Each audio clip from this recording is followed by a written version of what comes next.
বাংলাদেশের national camp শুরু হয়েছে। অনেক অনেক আলোচনা, পাওয়ার heating coach, biomechanics lab, BPL, এর মধ্যে আরেকটা দল টপ এন্ড সিরিজ খেলাও শুরু করে দিয়েছে। কিন্তু আমার এই ভিডিওটা আজকে আসলে বাংলাদেশ অনূর্ধ্ব 19 দল নিয়ে। আচ্ছা, অনূর্ধ্ব 19 দল নিয়ে কেন ভিডিও? অনূর্ধ্ব 19 দল সম্প্রতি কি করেছে? তারা সাউথ আফ্রিকায় গিয়ে তাদেরকে হারিয়েছে সিরিজে, দ্বিপাক্ষিক সিরিজে। এরপর জিম্বাবুয়েতে ট্রাই নেশনেও জিতেছে আজিজুল হাকিম তামিমের নেতৃত্বে। এই দলটা কিন্তু এশিয়া কাপ জিতেছে এবং তারপর থেকে টানা খেলার মধ্যে রয়েছে, যেটা একটা দারুণ ব্যাপার। কিন্তু এই দলটা এই যে ধরুন ভালো করছে, খেলছে এবং তাদেরকে বিমানবন্দরে দারুণভাবে বরণ করে নেওয়া হয়েছে, কিন্তু এই দলটার একটা সমস্যা আছে। এই সমস্যার নামটা হচ্ছে, আমি যদি বলি একটা নাম যদি বলি তাহলে সেটা হচ্ছে এই আজিজুল হাকিম তামিম। আজিজুল হাকিম নাকি আজিজুল হাকিম তো অধিনায়ক, হ্যাঁ ঠিক আছে, আজিজুল হাকিম তামিম। আজিজুল হাকিম নামে আমাদের সময় একটা বিখ্যাত অভিনেতা ছিল, যাই হোক। তো এই আজিজুল হাকিম তামিম হচ্ছে আসলে এই সমস্যাটার একটা নিউক্লিয়াস। বাট অ্যাকচুয়ালি এই সমস্যাটা পুরো বাংলাদেশ অনূর্ধ্ব 19 দল এবং আরো যদি ভেতরে যাই, পেছনে যাই, তাহলে আসলে পুরো বাংলাদেশের ক্রিকেট সিস্টেমেরই একটা সমস্যার আছে এবং সেটাই আসলে ফেস করতে হচ্ছে এই মুহূর্তে বাংলাদেশ অনূর্ধ্ব 19 দলকে। তার আগে একটু বলে নিই যে বাংলাদেশ অনূর্ধ্ব 19 দল, আমরা বেশ কিছু ভালো ক্রিকেটার আমরা এই সময়টায় পেয়েছি। কয়েকটা ভালো ভালো নাম আমাদের, বিশেষ করে পেসার পেয়েছি কয়েকটা, এবং পেস বোলিং অলরাউন্ডার পেয়েছি, যারা বাংলাদেশ ক্রিকেটে বেশ কমতি বা সবসময় একটা ঘাটতি। সেই জায়গাটায় অনূর্ধ্ব 19 দলের থেকে অন্তত 2-3 জন আছেন যারা পেস বোলিং অলরাউন্ডার। এর মধ্যে একটা নাম আমাদের জানার কথা, রিজান হোসেন দারুণ করছেন। আল ফাহাদের কথা আমরা জানি, জাওয়াদ আবরারের কথা জানি, তাদের কথাও বলবো। কিন্তু এই দলটার তাহলে আমরা একটু যদি দেখি যে এশিয়া কাপ জিতেছে, টানা শ্রীলঙ্কায় গিয়ে তারা শ্রীলঙ্কাকে হারিয়েছে, এরপর সাউথ আফ্রিকার সঙ্গে জিতলো, জিম্বাবুয়েতে ট্রাই নেশন জিতছে। কিন্তু অ্যাকচুয়ালি এই দলটার তাহলে সমস্যাটা কোথায় এই মুহূর্তে? আচ্ছা, এই দলটার একটা সমস্যা হচ্ছে কি, আপনি যদি খেলাটা ফলো করেন দেখবেন যে বাংলাদেশ অনূর্ধ্ব 19 দল সাউথ আফ্রিকা এবং জিম্বাবুয়ের সঙ্গে যে 7টা ম্যাচ খেলেছে ইনক্লুডিং ফাইনাল, তার মধ্যে তারা 6টা ম্যাচই আসলে জিতেছে, মাত্র একটা ম্যাচই হেরেছে। কিন্তু এই ম্যাচগুলোর একটাতেও এই দল ওয়ানডে ফরম্যাটের খেলা 300 কিন্তু পার করতে পারেনি। এটা কি সমস্যা? এইটার চেয়ে বড় সমস্যা হচ্ছে তারা 300 পার করার মতো অবস্থায় ছিল বেশ কয়েকবার, কিন্তু তারা শেষ পর্যন্ত 300টা পার করতে পারেননি। সেটার কারণটা কি? অর্থাৎ বাংলাদেশের ন্যাশনাল টিমের যা চলছে বা চলে, যে স্টাইলে, যেভাবে তারা খেলে, অনেকটা সিমিলার স্টেটমেন্ট, সিমিলার যেন একেবারে একটা টেমপ্লেট আমরা দেখছি অনূর্ধ্ব 19 দলের ক্ষেত্রে, বয়সভিত্তিক দলের ক্ষেত্রে। এবং একটা প্রশ্ন আমরা প্রায় তুলি, কেন অনূর্ধ্ব 19 দলের ক্রিকেটাররা অনূর্ধ্ব 19 দলে একটা ভালো করে বিশ্বকাপ জিতে তারা হারিয়ে যান, পরবর্তীতে ন্যাশনাল টিমে তারা কেন সাস্টেইন করতে পারেন না? যেখানে অন্যান্য দেশের, ধরুন আমি যদি সবশেষ ব্রেভিসের কথাই বলি, সেই দিনও সেঞ্চুরি করেছেন অনূর্ধ্ব 19 বিশ্বকাপ থেকে উঠে আসা ক্রিকেটার। স্যাম কনস্টাসের কথা আমরা বলতে পারি, শুভমান গিল বা জয়সওয়ালের কথাও তো এটা নতুন করে বলার কিছু নেই। ওয়ালা লাগে, দনিত ওয়ালা লাগে, তিনিও আসলে শ্রীলঙ্কান, এই একই সঙ্গে খেলেছেন এদের অনেকের সঙ্গে। কিন্তু বাংলাদেশ অনূর্ধ্ব 19 দলের আপনি যদি, আমি যে ব্যাচটার কথা বললাম, স্যাম কনস্টাস, দনিত ওয়ালা লাগে এবং ধরুন ব্রেভিস, যারা মূলত 2022 বিশ্বকাপ থেকে 24-এর এই সময়টাতেই আসলে তাদের উত্থান। 22 বিশ্বকাপ খেলেছেন, এরপর তারা ন্যাশনাল টিমের ভিতরে ঢুকে গেছেন। বাট এই সময়টায় বাংলাদেশেরও একটা দল আছে। বাংলাদেশ যখন 2020 সালে অনূর্ধ্ব 19-এর বিশ্বকাপ জিতলো, দেশের ইতিহাসের, স্পোর্টসের ইতিহাসে সবচেয়ে বড় অর্জন একটা বিশ্বকাপ জেতা, সেই দলটার কিন্তু 5 বছর সময় লেগেছে এসে সেই দলের 2-3 জন ক্রিকেটার এখানে জায়গা করে নিতে। শামীম পাটোয়ারির কথা বলতে পারি, শরীফুলের কথা বলতে পারি। কিন্তু এই সময়টায় তাদের সঙ্গের সিমিলার অন্যান্য ক্রিকেটাররা নিজেদেরকে অন্য জায়গায় নিয়ে গেছেন। তো এর পরে কিন্তু আরো দুটো বিশ্বকাপ হয়েছে, 22 এবং 24, এবং এই দুটো বিশ্বকাপে বাংলাদেশ অনূর্ধ্ব 19 দল ভালো করতে পারেনি। কেন ভালো করতে পারলো না সেটা একটা প্রশ্ন হতে পারে, আলোচনার বিষয় হতে পারে। যে দলটা বিশ্বকাপ জিতলো তারা পরপর দুটি বিশ্বকাপে একেবারে পাত্তাই পেল না, কারণটা কি? হারিয়ে গেল কেন? তার মানে ওটা কি একটা ফ্লুক ছিল? বাংলাদেশ ক্রিকেটের সিস্টেম তার মানে আসলে ঠিকঠাক মতো কাজ করছে না? ওইটা খুব একটা ইন্ডিভিজুয়াল ব্রিলিয়েন্সের কারণে বা একটা টুর্নামেন্টের একটা এক্সেপশন তৈরি হয়েছে কিনা, সেটা, সেই প্রশ্নগুলো নিয়ে বরং আলোচনা হতে পারে।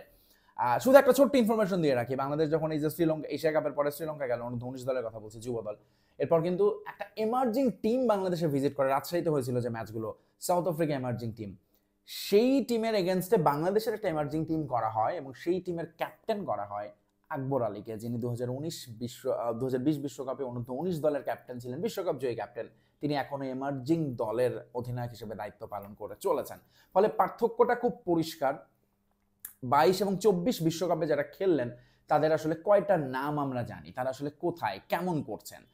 দুটো নাম বলতে পারি, একটা হচ্ছে মাহফুজুর রহমান রাব্বি যিনি এই মুহূর্তে অস্ট্রেলিয়ায় খেলছেন, রিপন মন্ডল যিনি এই মুহূর্তে অস্ট্রেলিয়ায় খেলছেন।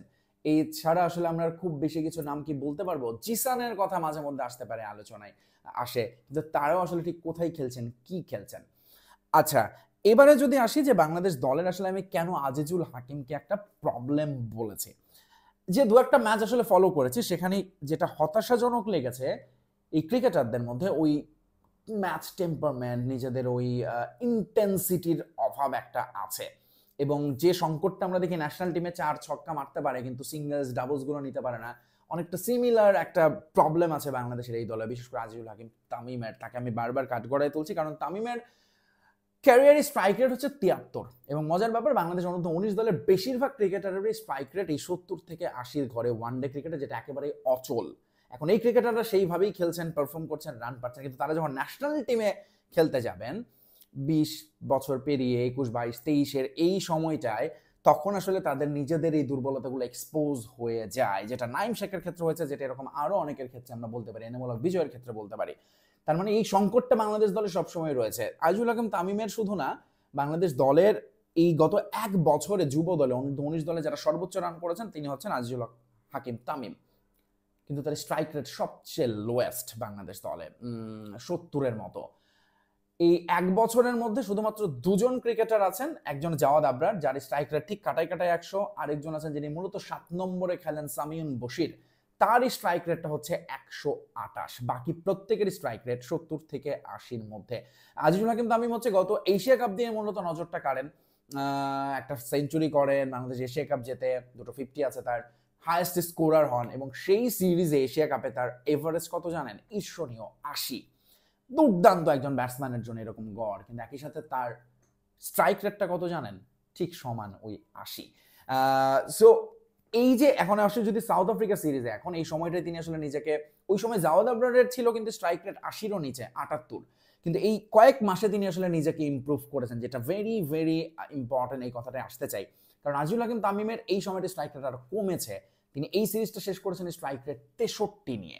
আচ্ছা, আমি যে একটু আমরা যদি স্কোর কার্ডের দিকেই যাই, একটু জাস্ট আমি মনে করিয়ে দিই যে কোন জায়গাগুলোতে আসলে বাংলাদেশ দল এই জায়গাটায় পিছিয়ে পড়েছে। আচ্ছা, সেটা হচ্ছে যে একবার ধরেন যে ফাইনালের কথাও যদি বলি, ফাইনালে বাংলাদেশের 40 ওভারে রান ছিল 180 রান সাউথ আফ্রিকার এগেনস্টে, এবং শেষ দিকে আসলে মূলত রিজানের কারণেই বাংলাদেশের রানটা একটা মোটামুটি হেলদি টোটাল পায় 269। তো এই ম্যাচটাতে জাওয়াদ আবরার তার খুবই স্বভাব সুলভ ব্যাটিং থেকে একেবারে বিপরীত একটা ব্যাটিং করেছিলেন, 42 বলে 21 রান তিনি করেছিলেন 50 স্ট্রাইক রেটে। তামিমের রান ছিল 27 বলে 7। আবার ধরেন এই যে এশিয়া কাপের কথা বলছি, এশিয়া কাপ যারা জিতলো সেই দলটাই কিন্তু এখানে খেলেছে, এই তামিম, রিজান, এই আবরার, তারা প্রত্যেকে। আচ্ছা, এখন ধরুন যে যিনি কোচ অনূর্ধ্ব 19 দলের, তিনি কিন্তু বিশ্বকাপ জয়ী কোচ নাভিদ নেওয়াজ, শরীফুলদের সঙ্গে নিয়ে বিশ্বকাপ জিতেছিলেন শামীম পাটোয়ারিদের নিয়ে। তিনি মাঝখানে চলে যান, এখন আবার তিনি এই দলটার দায়িত্ব এসে নিয়েছেন। তিনিও কিন্তু একটা জায়গায় জোর দিয়েছেন যে দেখুন, অনূর্ধ্ব 19-এ যারা ভালো করছে তাদের এরপর তারা ন্যাশনাল টিমে যাওয়ার জন্য আসলে নিজের ইমপ্রুভমেন্ট করার, এই সময় কে কত পরিশ্রম করছে তার উপর ডিপেন্ড করবে তার ক্যারিয়ারটা কেমন হতে যাচ্ছে। এক্স্যাক্টলি তিনি এসে যে ইন্টারভিউটা দিয়েছেন সেই কথাতেই যদি বলি যে আপনি 18-19 বছর বয়সে ভালো ক্রিকেটার হলেও 25-26-এ গিয়ে যে তারকা বনে যাবেন, ব্যাপারটা এরকম না। এটা কে কতটা পরিশ্রম করছে তার উপর নির্ভর করে, এবং সেই সাথে এই ক্রিকেটারগুলো আসলে এর পরের খেলার জায়গাটা থাকতে হবে, বিসিবির এইচপি টিম থাকতে হবে, অথবা বয়স ভিত্তিকের পরে যে দলগুলো থাকে, অন্য বয়স ভিত্তিক যে কার্যক্রম থাকে, সেই জায়গাটাতে খেলে তারা নিজেদের কনফিডেন্স বাড়াবেন। এখন এই জায়গাটাই বাংলাদেশের একটা বিরাট বড় ঘাটতি আছে। কিরকম? আপনি যদি লেটস সে জয়সওয়ালের একটা এক্সাম্পল হিসেবে নিই, আপনি যদি জয়সওয়ালের নামে ক্লিক করবেন, ক্রিক ইনফোতে তার প্রোফাইলে গেলে দেখবেন তার নামের পাশে অন্তত 10টা টিম আছে, ইন্ডিয়া বি, ইন্ডিয়া এ, অনূর্ধ্ব 19, অনূর্ধ্ব 20, অনূর্ধ্ব 16, ফ্র্যাঞ্চাইজি টিম আছে ধরুন একাধিক, রাজ্য টিম আছে, আবার ধরুন যে এলাকার টিম আছে, এরকম অনেকগুলোতে তারা কিন্তু খেলছেন, এবং এটা প্রত্যেকের ক্ষেত্রে। ফলে বাংলাদেশের একটা বিরাট ঘাটতি। ধরুন এই যে রাব্বি, বা ধরুন আমি যদি আরো বলি যে নামগুলো আমরা জানি, জিসান, তাদের ফার্স্ট ক্লাসের আসলে এক্সপিরিয়েন্সটা কি, তারা কিভাবে নিজেদের ওই চ্যালেঞ্জটার জন্য প্রস্তুত করবেন, নেই, যেটা আসলে অন্যান্য ক্রিকেটারদের সঙ্গে আমাদের এইখানে একটা বড় পার্থক্য। এখন ধরেন বাংলাদেশ দল জিম্বাবুয়েতে গিয়ে খেলেছে, সাউথ আফ্রিকায় খেলে এসেছে, এটা একটা দিক দিয়ে ভালো হয়েছে যে আগামী বছর এই জায়গাটাতেই ওয়ার্ল্ড কাপ হতে যাচ্ছে বাংলাদেশের, এবং ধরে নিচ্ছি এই কোর অফ ক্রিকেটারই সেখানে যদি খেলেন তাদের একটা ভালো এক্সপেরিয়েন্স কিন্তু সেটাতে হয়েছে। কিন্তু তাদেরকে আসলে এখন সেটার জন্য শুধুমাত্র এখন তারা কি করবে, তাদের নামের পাশে একটা বা দুইটা দল থাকে, একটা অনূর্ধ্ব-19 আর একটা হচ্ছে বিপিএল এর কোনো একটা দল, এর বাইরে ফার্স্ট ক্লাস, এর বাইরে লিস্টে, ডিপিএল, বিভিন্ন জায়গায় যত বেশি সম্ভব তাদের ক্রিকেট খেলার জায়গা আমরা করে দিতে পারবো, তারা আসলে তত বেশি সম্ভব প্রস্তুত হতে পারবেন নিজেদের জন্য। আচ্ছা, এই দলটাতে আসলে অনূর্ধ্ব 2024 ওয়ার্ল্ড কাপের দুজন ক্রিকেটারই শুধু আছেন, মারুফ মৃধা এবং ইকবাল হোসেন ইমন, যারা এই মুহূর্তে অনূর্ধ্ব 19 দলে থেকে সবশেষ সাউথ আফ্রিকায় গিয়েছেন। তাদেরও কিন্তু এখনো আসলে ফার্স্ট ক্লাসের ক্যারিয়ার বলতে গেলে তেমন কিছুই নেই। কিন্তু এই জায়গাটাতে আসলে আমার কাছে মনে হচ্ছে একটা বড় গ্যাপ। প্রথমত হচ্ছে যথেষ্ট পর্যাপ্ত ক্রিকেট খেলা এই ক্রিকেটারদের ওই জায়গাটা থেকে এসে নিজেদের ইন্টারন্যাশনাল মঞ্চের জন্য প্রস্তুত করা।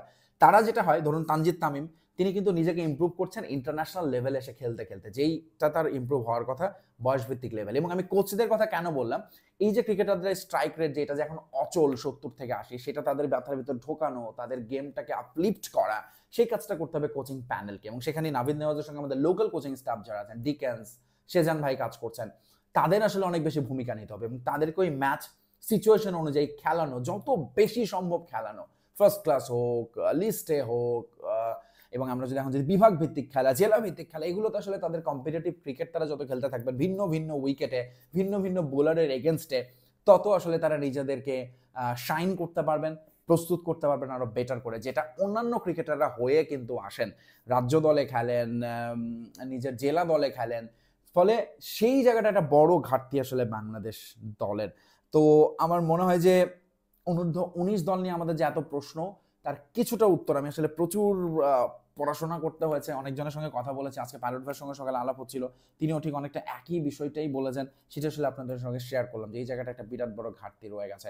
অনূর্ধ্ব-19 দলের জন্য আসলে শুভকামনা, কিন্তু একই সঙ্গে দুটো জিনিসে তাদের নজর দিল, নিজের দিকে আমি নিজে আসলে ইমপ্রুভ করতে চাই, সেই চেষ্টা, ক্ষুধাটা থাকা, তাড়না থাকা, এবং একই সাথে বাংলাদেশ ক্রিকেট বোর্ডের ওই প্রপার সেট আপ তাদের জন্য তৈরি করে দেওয়া। Bye bye.